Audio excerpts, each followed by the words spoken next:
Hey guys, Glockster42. Well, it's kind of old homeschool week, or old home week like we talked about earlier. Just breaking out a few of my older models and doing a little show and tell on them. So today on this one we've got a pair of KVs. These are Trumpeter's KV series. They're great tanks, high value, very good detailed models. This one here is one of my very first attempts with the MIG weathering pigments. Basically an abandoned Soviet KV that was abandoned in the wintertime with a German soldier walking past it in the spring or summer, and it turned out all right. Like I said, this is all the everything on the KV is MIG weathering pigments held down with the MIG pigment wash and all that kind of good stuff. These are good. These are very good kits. Highly recommended, nicely detailed, easy builds. But I'm looking at a couple things here that are just jumping out at me that are glaringly obvious that I missed. On the top of these on the road wheels of these Soviet tanks, these were all solid steel, and they would be fairly polished to a fairly high consistency. Now this is supposed to have been a tank that's been abandoned for a few months. These road wheels should be all rusty. So, you know, there's nothing better than critiquing yourself after the fact, several years after the fact. You're like, how the hell did I miss that? I missed those road wheels completely. These should be they should be rusted. There's no excuse for them not to be rusted. But other than that, I'm reasonably happy with it. I certainly have improved on my figure painting. This is one of Dragon figures. I'm much happier with the way I paint my figures now. But all in all, this makes for a fairly nice little vignette, a single figure with a shot up or abandoned Soviet tank. Now the other one we've got is a KV with a pleak armor that was actually captured by the Finns and painted up in Finnish colors. This is one that's been abandoned either on the gun range or out in the field or out in a muskeg bog. It was kind of a quickie build. I had this tank and I wasn't really sure what to do with it, so I figured, well, let's do an abandoned tank, you know, somewhere in the 60s or 50s or 60s that has been found.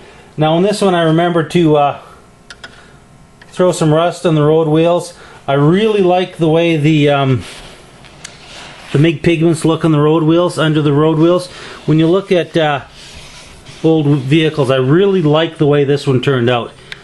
I'm quite happy with the road wheel weathering on this one. Not so much anything else.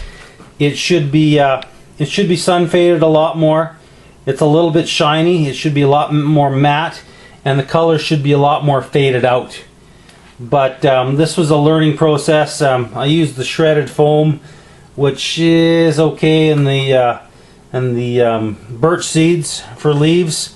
All in all, if I were going to do this one again, I definitely want to make sure that the colors were more muted and less vibrant. Like, the tops aren't bad, the sides are far too vibrant. These yellows should be washed out a lot more, and maybe a few more scratches, especially on the fenders. So it's always good, you know, if you're a guy who likes to compete and build models and get out on the competition circuit, build your kit and put it aside if you can for a month or two, and then come back and revisit it and see how it looks. Does it look as good as the day you finished it to your own eyes? Like, I'm looking at these two and I thought they were the cat's ass when I built them, and now I'm like, well, you know, I would have done this differently and I should have done this differently, and you know, maybe I'm actually going to go out and buy another one of these models and redo this one and see how it looks how I do 5 years after the fact, because these were both built about probably 5-6 years ago. No, maybe even six, anywhere between 5 and 7 years ago is when these two kits were built. So you really need to sometimes set your kit away, and when you're done, you think you're done, put it off to the side, and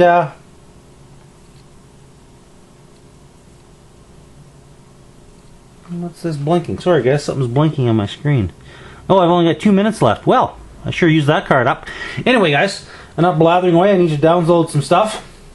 Like I say, when you're done, put it away aside for a couple weeks and take a look at it again, and some things may jump out at you. So anyway guys, thanks for coming along. Appreciate it. Later. Well, one more KV2. This is the KV2 big turret set into a little vignette. Some of the pictures I've seen of these big old Soviet tanks broken down, abandoned by the side of the road. The Germans used them as marker posts. As you can see, this one has Berlin 900 kilometers, all these types of markings. I just copied them right off of a book, some of my reference pictures, so don't ask me exactly what they mean, because damned if I can tell you, because I simply don't know. This is the KV tank dragon figures. This dragon figures set I've never seen before, never seen since, with the guys posing for a photograph. I really like the way this little vignette pops out. It's kind of fun. It tells a little bit of a story with, you know, it's a war scene without the real horrors of war, which are a lot. So anyway, there's 3 KVs for you guys, and thanks for watching. Remember, guys, build models, but don't forget about your friends and family. Don't be a troll in the hole in the basement, or up in your model room, or behind a computer screen.